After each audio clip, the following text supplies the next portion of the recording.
মাওলানা ভাসানী ছিলেন কৃষক, শ্রমিক ও মেহনতি মানুষের রাজনীতিবিদ বলে মন্তব্য করেছেন জাতীয় নাগরিক পার্টি এনসিপির আহ্বায়ক নাহিদ ইসলাম।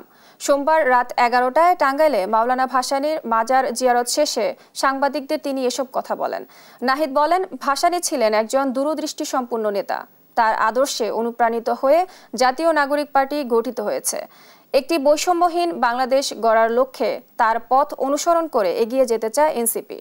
ভাসানীকে বাংলাদেশের অন্যতম ফাউন্ডিং ফাদার ও জাতীয় নেতা হিসেবে উল্লেখ করেন তিনি।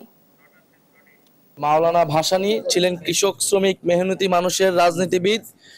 বাংলাদেশের রাজনৈতিক ইতিহাসে যিনি একই সাথে ব্রিটিশ উপনিবেশের বিরুদ্ধে, পিন্ডির আধিপত্যবাদের বিরুদ্ধে এবং দিল্লির আধিপত্যবাদের বিরুদ্ধে লড়াই করেছিলেন, এবং মাওলানা ভাসানী ছিলেন বাংলাদেশ রাষ্ট্রের, বাংলাদেশের এই জনগোষ্ঠীর রাজনৈতিক জনগোষ্ঠী হিসেবে বিকাশের অন্যতম স্থপতি।